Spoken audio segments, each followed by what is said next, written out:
Big Brother, mainstream media, government cover-ups. You want answers? Well, so does he. He's Alex Jones on the GCN Radio Network. And now, live from Austin, Texas, Alex Jones. All right, this hour will be a day long remembered. I will take 30 phone calls, or CJ will be allowed to hit me in the head with a baseball bat. I'm joking. But I'm going to take a lot of your calls, and I'm going to move to the next person. I'm going to go to Jason, then John, then Tom, then Walt, then Bill, and others. When you hear me hang up on somebody, that is your chance to call in. I would love to hear from you. 800-259-9231. I'll just mention the other news coming up in the next segment. I want to go ahead and go to your calls now. Jason in North Carolina, thanks for holding. You're on the air. Thank you, Alex, and I want to thank you for helping me to achieve discernment. I've been listening since around 2008. I'm going to make 3 points in rapid-fire succession, and I'll go off air and listen to what you have to say about them. First of all, in the vein of the Confederate flag thing that has been addressed a lot, but I just want like to say I don't think slavery, as you always say, it's not 300, 400 years ago. It's actively happening because people are buying electronic devices that are made in essentially slave dungeons in many cases, i.e. Apple Corporation. So, and listen, I'm a hypocrite. It's hard to find goods that aren't made basically in slave-like environments. Germany makes out-of-work women go work at brothels. That's slavery.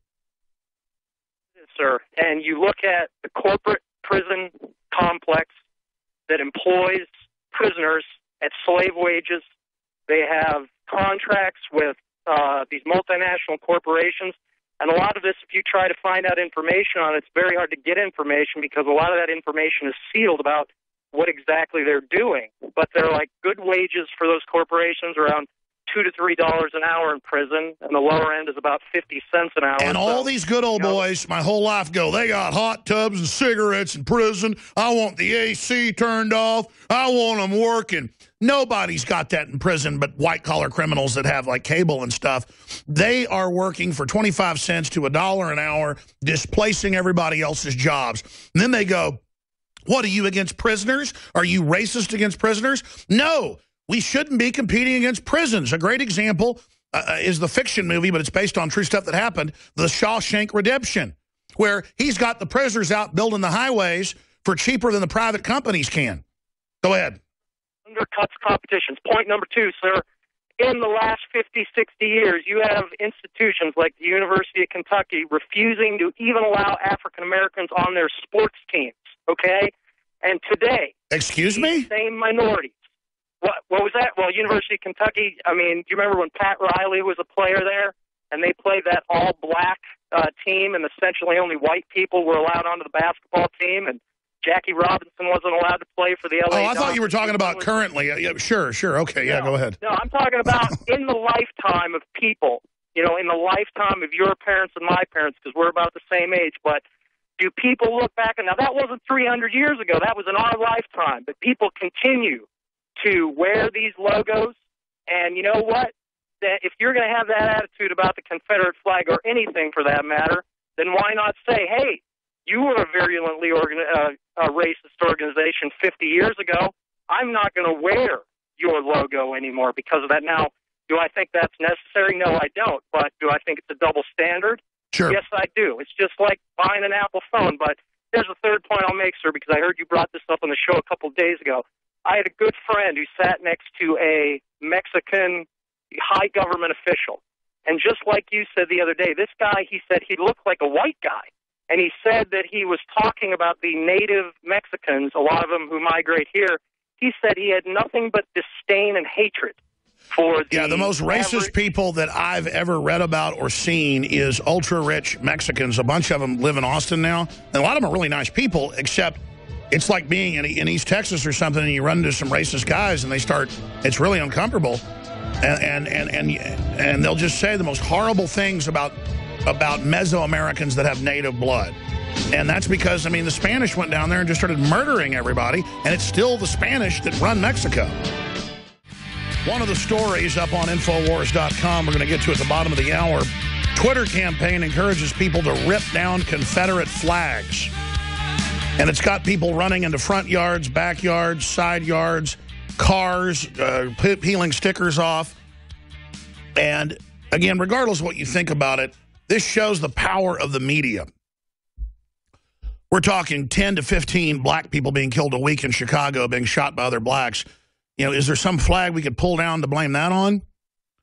And this is just all part of, oh, you're an empowered group. You go and pull down a rebel flag. That will fix your problems. And what it's going to do is create division when we have so many serious problems to deal with. You've got people calling the police on folks that are selling rebel flags at swap meets and flea markets. And the police show up and go, well, you know, it's on private property, implying it's illegal. And I've told you, I said it before, Rush Limbaugh, before Farrakhan. Next, it'll be ban the American flag. And now the calls are happening. Even though American ideas helped end so much of what we call slavery across the world. But I want to go to your phone calls right now. I got two people that disagree, so they go to the front of the line. I'm going to go to Richard in Illinois, then Tom in London. And we're going to go to John in Texas, Walt, Bill, and others. Richard in Illinois, you're on the air. Go ahead. Hey, Alex, I'm a big fan of yours. I want to disagree about Trump, and it's only because I don't think this guy takes orders from anybody. I'm not saying he's perfect, but you mentioned yesterday he was a ringer. I don't think he takes orders from anybody. My experience with him in Chicago is I've watched as he's built this god-awful building. He put this god-awful sign on it. He sued everybody to get this sign, and he just doesn't take no for an answer. So, anyways, what I was hoping you would do is, if you think he's a ringer, why don't you invite him on the show and ask him? We have invited Trump on the broadcast. And, Nico, go after him again. Tweet at him. Everybody tweet at Trump and tell him come on the show. And I've said that's my opinion. And I've been told by Jerome Corsi, who's had a lot of conversations with Trump and others, that he suspects that that's what he's doing. And I respect Dr. Corsi. He's a really smart guy. Trump gives massive money to Hillary Clinton. I can't imagine that you're a real conservative than you give to her senatorial campaign. And what he's doing is gobbling up all the attention and then not properly defending his ideas. The guy owns casinos. The guy is tied in with some really shady characters. After he did that whole birth certificate thing, he suddenly got his NBC contract renewed. So that's my feeling on Trump. My gut has never been wrong. Maybe he'll have a change of heart. Maybe I'm wrong. Maybe a blue moon has arrived. But again, there's a headline. Donald Trump has spent years courting Hillary Clinton and other Dems. And so that's where I stand. I mean, he's like a cartoon character. People think he's the richest guy in America. He's worth $4 billion. He's a front man, in my view, for some other more powerful people. Bill and Melinda Gates are worth $78 billion on record. Warren Buffett, $73 billion on record this year in Forbes. Their real wealth is in the aggregate trillions. Donald Trump says a lot of great things and things I agree with. But he's shown by his actions that he's a pretty slimy guy. And look, I think people that own casinos are slimy. I've been around it. I've had a chance to be out to Vegas to see some fights and to be behind the scenes. And we know what's come out in the news about it. And I don't even feel good being close to it. I don't lecture people about gambling. You want to do it? Go ahead. You want to be a chump? Go ahead. If you and your buddies want to gamble over a poker game, that's completely different. That's just making the game fun. I get that. So I have gambled playing poker in my life, not high stakes or anything. But the gamblers I know, instead of being competitive in life, instead of going out on a limb in life, they go out on a limb in just somebody else's rigged game. It's a fake paradigm to come into and be screwed. And I think chumps gamble for high stakes. It ruins a lot of lives. It's mentally ill. That's my opinion. And I think Trump is a predator for being involved in it. What do you say to that?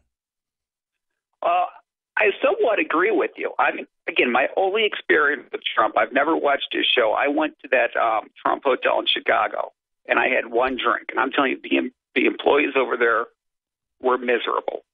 They did not smile. You could tell that they were exhausted. I find him exhausting. But he is moving the Overton window in a direction that, as a libertarian, as a Rand Paul supporter, I kind of support. So it's kind of hard for me to say he's all bad when he is moving the Overton window. Now, am I being naive? I don't know. Are you wrong? Well, generally, you're not wrong. I agree with a lot of what you say. Matter of fact, best investment I ever made in my life was that Tangy Tangerine that I have every morning. But there's something there, and I don't see him.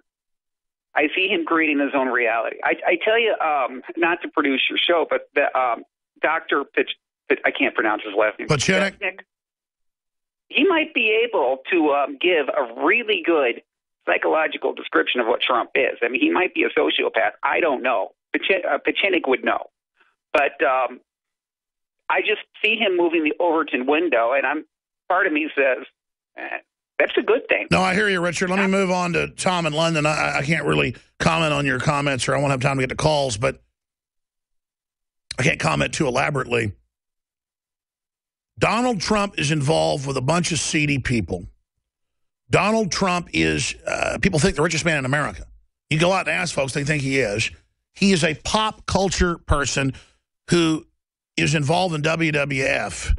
And it's not like Jesse Ventura was involved and now he's serious. Trump uses the same tactics in reality. And so, yes, to you who is awake, Trump sounds good. But the media is using what he said and misrepresenting it to then discredit everyone else. And so that's what's going on.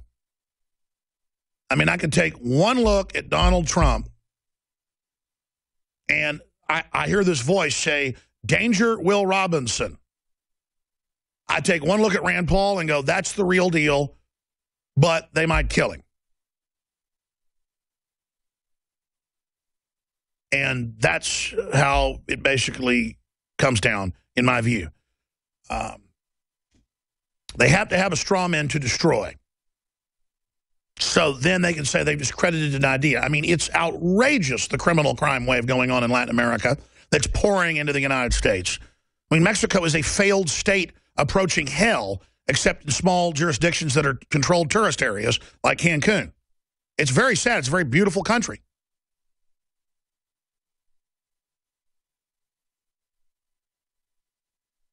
Yep, former owner of Monday Night Raw, WWE Hall of Fame inductee. I mean, it's just clown behavior, folks. He works for the Democrats, in my view.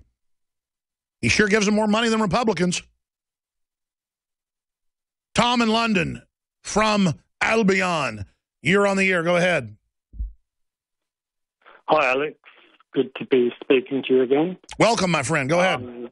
There are two issues that I just want to briefly disagree with you about today.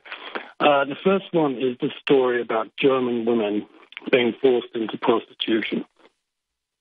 Now, no German woman has ever been forced into prostitution in the way that you describe. Now, let me explain this.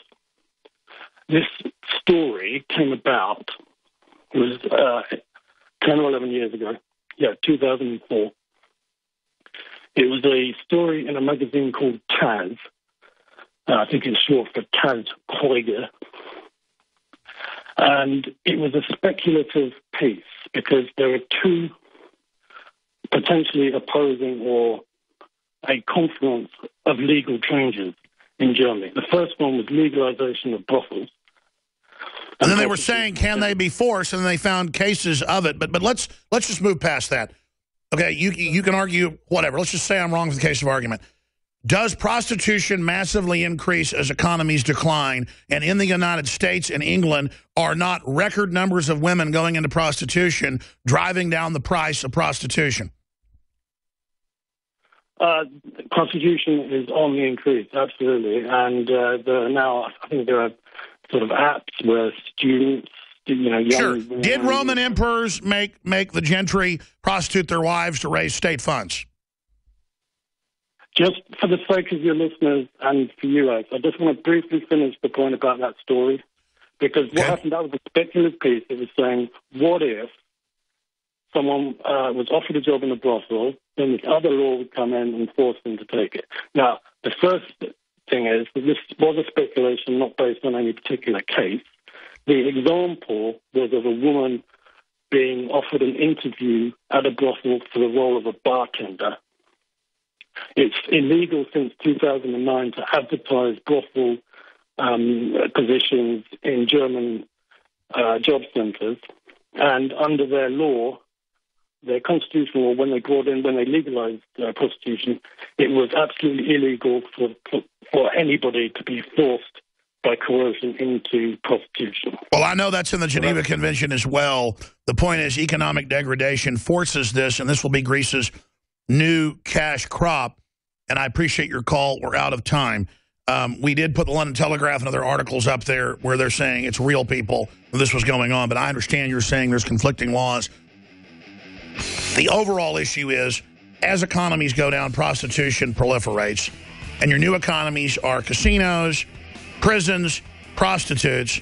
And then there's no more families. Society unravels, and we collapse into a hellhole. And so that's where I was going. I rest my case. Walt, Bill, John, Sean, stay with us. We'll be back. I want to rush through your calls now. We've been getting to some. They've been very interesting, very informative. But let's just go to folks and go to the next person. I'm going to hit some news coming up in the next segment, but then right back into the calls.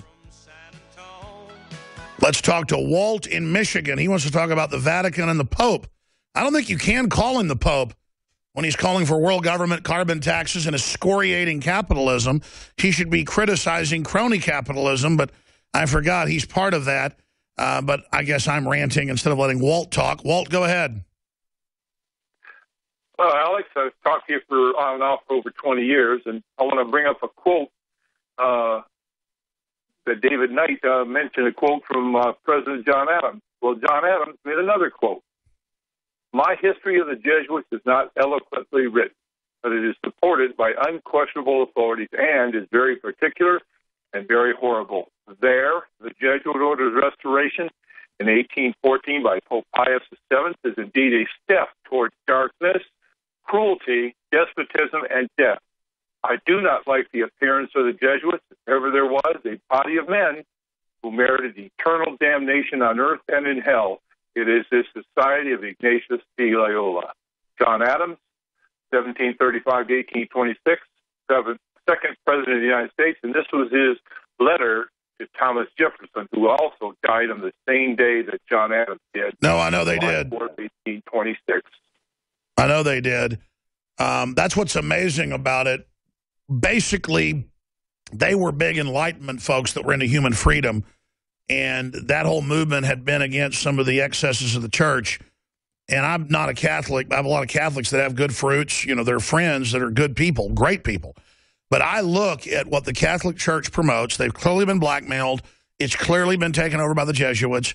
It's in Catholic law. People can look it up that you're not supposed to have Jesuits as a pope. That's why you never had one till now.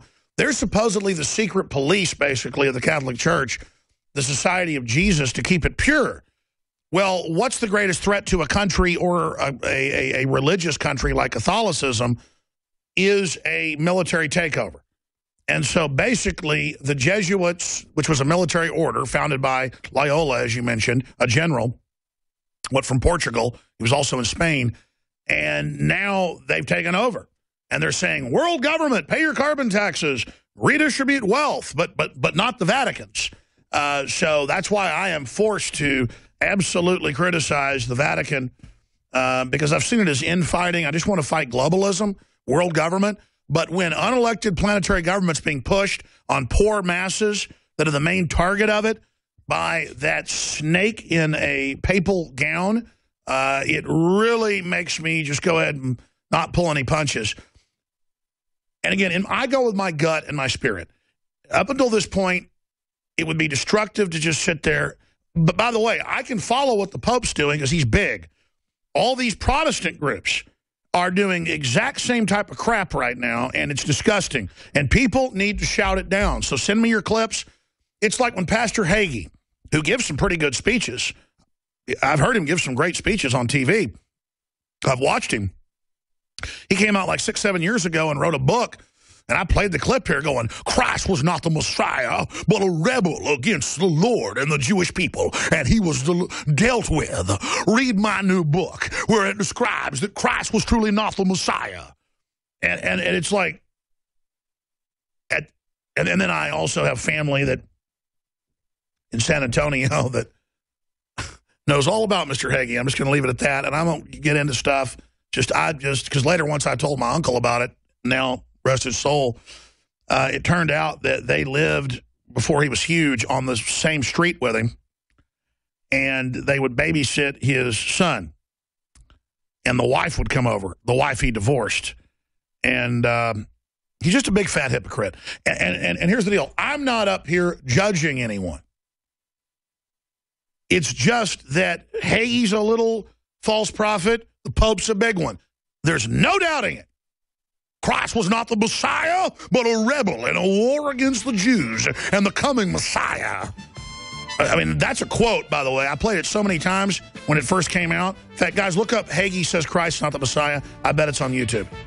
And so I just got to say, Pastor Hagee's a so-called Protestant, when really, I mean, with those type of statements, I mean, I would only expect that to come out of the mouth of the devil. So I'm sorry, he's not the false prophet. John Hagee is a devil, a portly little devil with a fake preaching voice. Welcome back to the broadcast.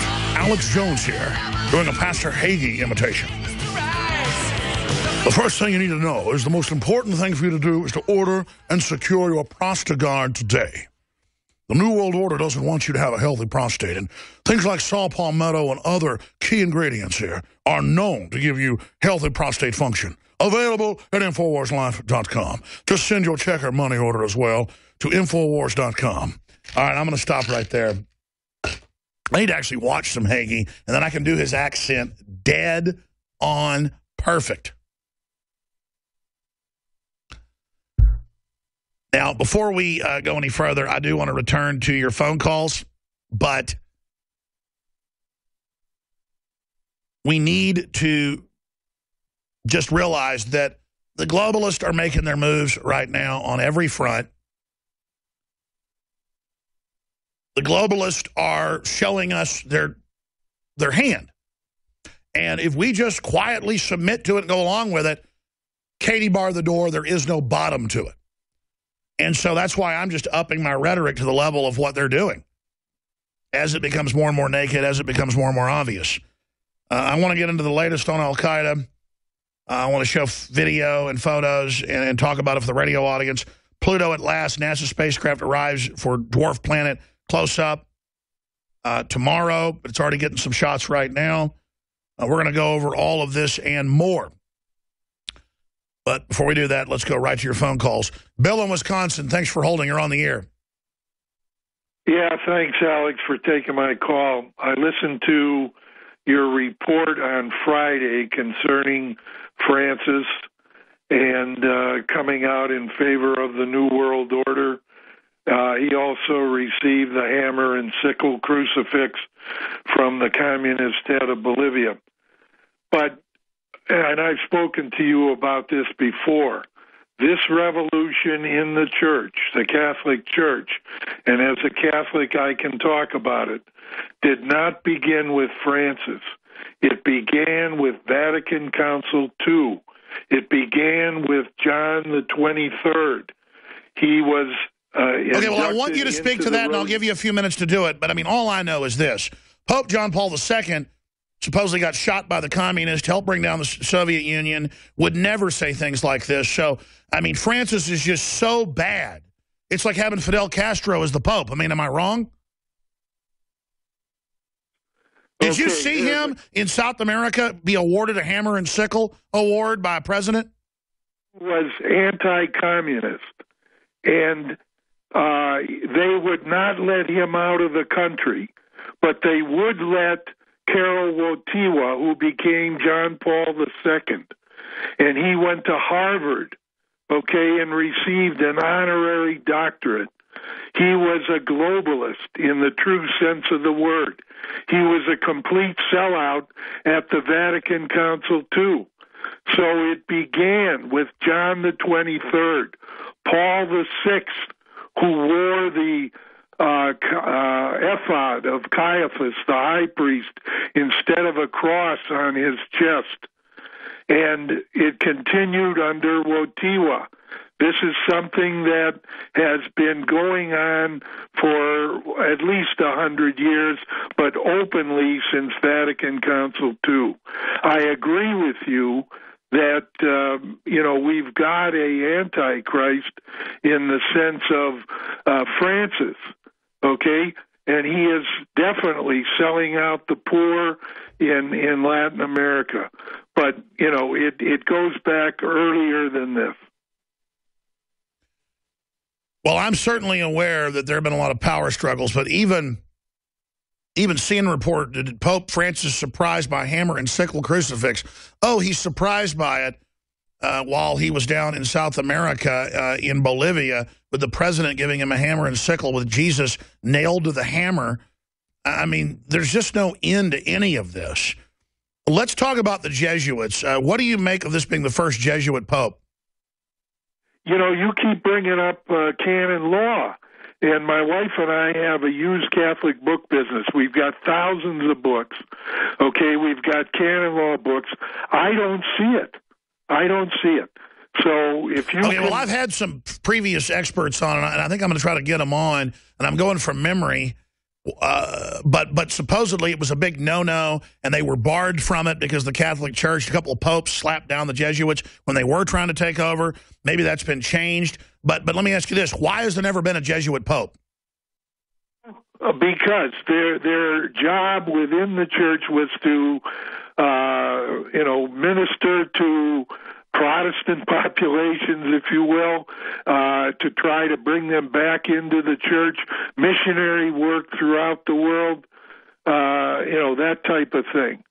Go back to a book that both you and I got started on, None Dare Call It Conspiracy by Gary Allen. And in the front of the book, they quote Pedro Arrupe, who was head of the Jesuits at that time, saying essentially what you and I and others are saying. There is an elite, there is a cabal, and maybe he was saying this because he was part of it, but I don't think so. Go back and look that up in None Dare Call It Conspiracy. I think, the Jesuits have done some harm, but they have also done some good from a Catholic viewpoint, and I know that won't be popular with a lot of your Protestant listeners. Well, let's get past the Catholic-Protestant fighting, because that's only uses more balkanization. I know this. The Catholic Church and Catholics I've known have done a lot of good and stood up against a lot of tyranny, and most people I knew fighting the New World Order in the old days were older Catholic people. Undoubtedly, though, there's this giant leftist arm to it, liberation theology, that is super nasty. So I don't think we can debate that now the dominant mainline Catholic leadership is super bad news.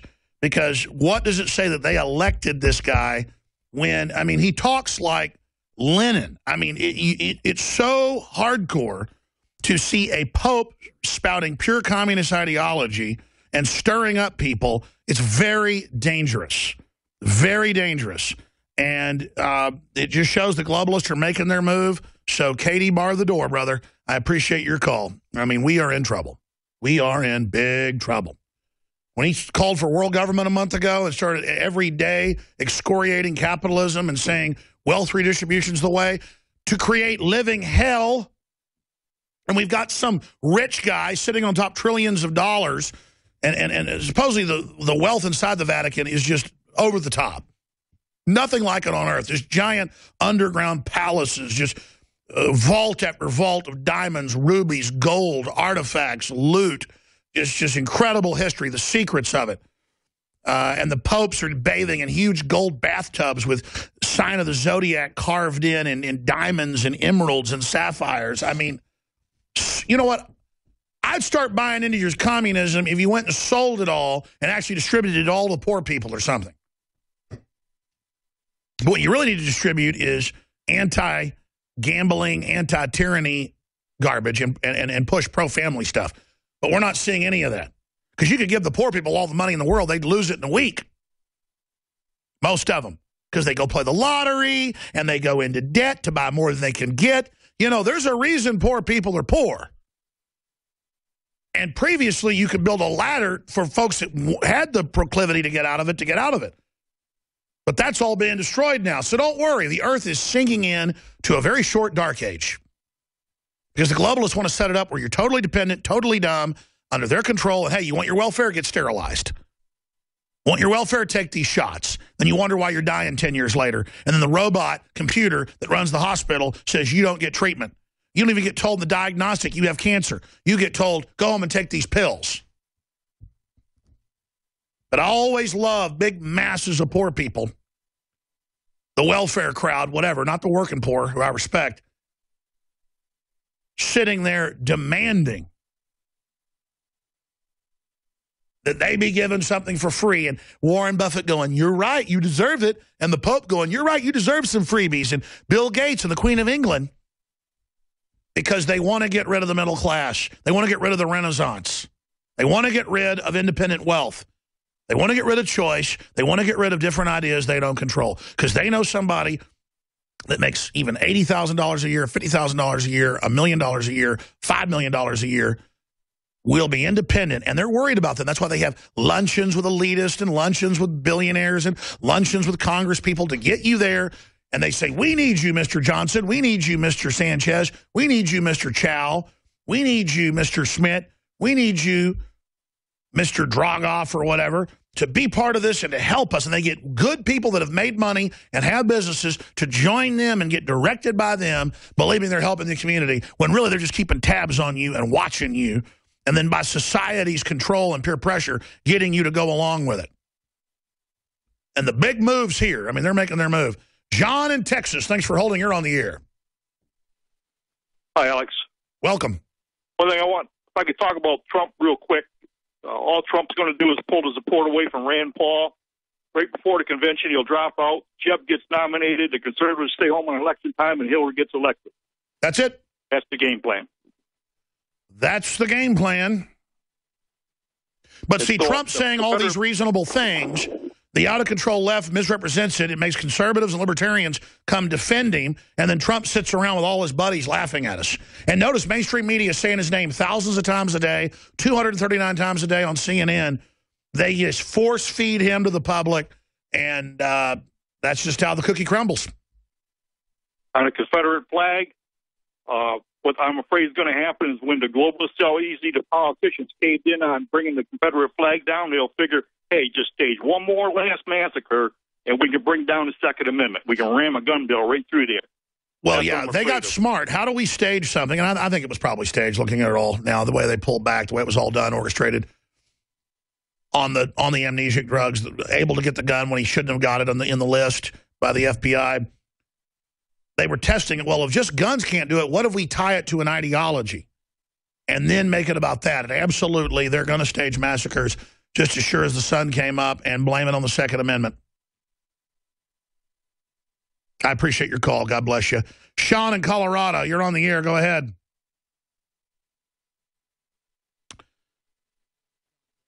Oh, yeah. No, I'm sorry. I wanted to talk about the financial collapse, and I think it's very clear in America. I really do. I think all these things are coming to a head, and I think the number one thing out of everything, I think the number one thing is the dollar being devaluated, and I think a financial collapse is almost certain, and I think that is one of the most important problems that we should deal with in our country. Well, I agree with you, and we're in a orchestrated collapse. They're making all the preparations, all the Ministry of Defense and Defense Department documents that we've shown and made films about admit it. They're building super creepy, giant, million-person emergency centers where they'll, quote, re-educate us. Hillary's giving speeches about men need to go to fun camps. Everybody's like, what a weird comment. I mean, we are being stalked by wolves. And the general public's had it good so long that when the hammer drops, they have no idea what's about to hit them. The wolves are starting to circle. I mean, they're starting to, it's time for us to circle the wagons and to bear down. Because well, I agree. I mean, we should spend about a third of our time digging in, getting ready, and trying to be self-sufficient, but 70% affecting the future battle space of the info war that may get physical just out of defense necessity to try to just emergency, whatever stunt you got to pull that's legal and lawful, pull the stunts to warn the people. Pull the stunts to tell folks about Infowars.com. Pull the stunts. Get aggressive. Get AM and FM equipment if they shut down the media to be able to fire up with mobile centers to warn the public. I mean, they are coming. I mean, you just look at Hillary. She is a naked, power-mad, possessed goblin. I mean, heaven help us. People say, I've talked to top media people. They go, I bet you're looking forward to Hillary. Your ratings are going to skyrocket. And I'm like, no, I'm having to look at getting out of the country because if they just shut off the media, there's no point in staying. I'm not a military person. It's not that I'm afraid of a fight, but I have a responsibility to take care of my children. And I'm going to fight as hard as I can in the info war and try to just go to the countryside when everything gets shut off and then defend myself if they come. But, God, I just can't believe how real this is and how stupid people are, how caught in a trance they are. They have no idea how perilous it is. Anything else, Sean? You actually look at it, it's amazing. This is all planned almost, and Hillary is just crazy. She's completely mentally ill. Crazy. Yeah. The ladies. The elite are crazy to put her in. I mean, they so many times in history, elites try to put their front person in, and then they take over. I mean, Hillary Clinton is so evil. I wouldn't vote for her if she was the last lady on earth. I mean, I wouldn't do it. That's because you hate women. It's because you hate women. It's not that she's a tyrant and has a string of dead people behind her and takes money from dictators and is totally corrupt and, has more girlfriends than Bill and all that. Oh, that's kind of cool, isn't it? It's just... But her followers kind of like the gangster stuff. They want the El Jefe. They want to bow to their queen of evil. I appreciate your call. Tom in New York, you're on the air. Go ahead. Alex, good show as usual. Thank you, brother. What I'm about to say is that Trump is not only a man, but he's a $9 billion enterprise. So his contributions to Hillary make complete sense in that that's the price of doing business. No, you're right. He wants to operate in her jurisdictions. You got to pay off the mafia. But, I mean, Donald Trump owns casinos. I just think that's very immoral.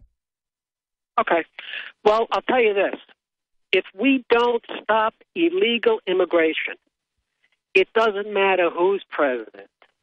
We are flooded for all the reasons we know. And for all the crimes we've just seen happen. I mean, it is the downfall of this nation. Oh, listen. What Trump's saying is true. And Rand Paul says he will do something about it. I agree. Rand Paul should have been saying things like this. He said some things, but not hardcore enough. He should be out there in Trump's face saying, hey, we have a sensible way to do this, and you're up here grandstanding, so he would be the #1 guy like he was 3 months ago. And I agree with you that Republicans need to get more aggressive. Yeah, I mean, if we don't, we're gone. We have no nation. It's that simple. It's true, because they've used liberation theology in Mexico for 60 years to make opposition to the PRI and to the other parties communism. And so we got a bunch of communists coming up here who mean well, but are totally... And then they got the Pope manipulating them. I mean, it is a disaster zone. The communist corporate takeover is here. God bless you, Tom. I hear you. All right, Jeannie, Francis. Speaking of Pope Francis, bunch of more callers straight ahead. I'm Alex Jones, Infowars.com. By the way, they found one of the clips, not the one I saw. I saw Hagee like 8, 9 years ago, maybe 10 years ago. It was like 2003, 4. I'm sitting there one day watching television, and I go, oh, it's Pastor Hagee. He gives some interesting speeches. Let me watch him. And I turn it on, and he's up there going, Christ was not the Messiah, but a rebel against the Jewish faith and had to be dealt with, and he was. Defense of Israel. You will learn the real Messiah will soon come. And I was just like, is this Satan speaking? I mean, this is what the Bible says the devil will say. but they did find the little plug where he says something similar, plugging the book in defense of Israel. So now if you don't support Israel, if you think Jesus is the Messiah. And that's saying that everybody in Israel doesn't think Jesus is the Messiah. So that's just Hagee becoming so enamored of whatever party he supports in Israel that he then basically adopts Judaism. And that's what a lot of Christianity has actually become. I mean, we are a Judaic Christian / British common law culture. So people say, I don't want to hear people that hate Israel say, we're not Judeo-Christian. Yeah, we are. Most of our law comes out of the Ten Commandments, the Old Testament, New Testament. But the point is that there's a move by Hagee and others to even remove that out. So I don't care if it's the Pope or Hagee or whatever. If something's diametrically opposed to the Bible, and a 2-year-old can tell it is, those people are no longer Christians. In my view, they are excommunicated. I don't care whether you call yourself a Catholic or whether you call yourself a Protestant. You are not in the body of Christ when you say Christ is not the Messiah. Doesn't take a smart guy to know that, does it? So they say they found one of the clips. Here it is. Defense of Israel will shape Christian theology. It scripturally proves that the Jewish people as a whole did not reject Jesus as Messiah. It will also prove that Jesus did not come to earth to be the Messiah. It will prove that there was a Calvary conspiracy between Rome, the high priest, and Herod to execute Jesus as an insurrectionist too dangerous to live. Since Jesus refused by word and deed to claim to be the Messiah, how can the Jews be blamed for rejecting what was never offered? Read it in this shocking expose. Yeah, that's nothing compared to this actual sermon. This latest book by Pastor... But again, they said, are you the Messiah? And Christ said, I am. And the high priest ripped his gown off. Went, ah! I mean, anybody that knows the Bible, are you the Messiah? I am he. Ah! Kill him. I mean, you little red tail sticking out from behind Hagee there. We're going to go to break and jam in a few people in overdrive. Jeannie, Francis, and at least Anthony. I don't know about Adam and Chad. Sorry. But I've got a lot of calls in. I think I got like 20-something, so that's better than I thought I would. Briefly, I'm not judging Hagee or the Pope. I'm just saying what they're saying is diametrically opposed to the Bible, and this is what churches have become. Is where I hear the most demonic preaching out there is from the pulpit. Of course, if you're the devil wanting to take over, where would you go? I don't claim to be some goody two-shoes guy. My heart just loves God, loves justice, loves the unborn, loves human freedom and free will. And that's where I stand, and I believe God's with me. And so who can be against us? We need your prayers. Please spread the word about the broadcast to friends and family. We support ourselves here at InfoWars with high-quality products at low prices, free shipping during the month of July. And we did get more of Prostagard that sold out within a month of when it came in. It's been 3 months, 2 months since we had it. The best formula, in my view, with, 10 different ingredients, 1, 2, 3, 4, 5, 6, 7, 8, 9, 10. Yeah, my memory was right. 10 ingredients, high quality, known to help your body. In my view, good for women as well. We're selling out of Super Male and Super Female. It could be months till we get that. InfoWarsLife.com or 888-253-3139. But the key is spread the word about the transmission. Some overdrive coming up. The video just went up on InfoWars.com of our breakdown over an hour ago. Greece, this is a coup. Banksters see sovereignty and assets. Retweet it, please. Greece, hashtag this is a coup. David Knight and I break it down. It is a huge deal. More on that tonight, Nightly News, 7 o'clock Central. Jeannie in Minnesota, thanks for holding her on the air. Hi, Alex. Welcome. I've been a member for, I don't know, a little under 10 years. What, a Prison Planet, a PrisonPlanet.tv? Well, thank you, ma'am. Yeah, yeah. All I hear is more proof that this is coming. Yes. The one person you had on was Joel Skousen about strategic relocation. I've done that. We have a lake cabin in the middle of North Dakota. Well, I wish I did. It's about 100 miles east of the Bakken oil fields. So we're really out there in the middle of nowhere. So I have not heard, the globalists have this blueprint that they're following, and they're going to carry through with it. What I want to know, how can we create a blueprint to survive? Well, that's it. I mean, I guess I've got to do it. Come up with a plan. First is communication, knowing who the enemy is, what their plan is, warning people that, hey, all this other stuff is noise. Here's their admissions. And then a plan to try to stop it, but also with a fallback plan B to protect ourselves. And I'm so busy just trying to warn people and trying to run this little operation. I basically haven't really prepared myself that much. I mean, I'm trying to. It's overwhelming, and I know why people are overwhelmed. I just don't know what we do. I just wish the general public would wake up out of their trance. But even if you do, they just have a coup over your government. I mean, believe me, if they put Rand Paul in, he's sort of trying to reverse this stuff, they just kill him. And I'm not saying give up hope. It's just that we have to realize that this is life and death, and people that are fighting this need to be supported and prayed for. And I'm not asking for any type of special thanks. I'm asking for people's prayers, because it's very ominous to be in my position, I will tell you. It's not fun to mess with these people, but at my gut level, at a spiritual level, I have to do it. And that's why I get aggressive. It's why I come off as arrogant. And it's really just somebody that's just already resigned to it all, and then I'm going to go follow this road no matter what.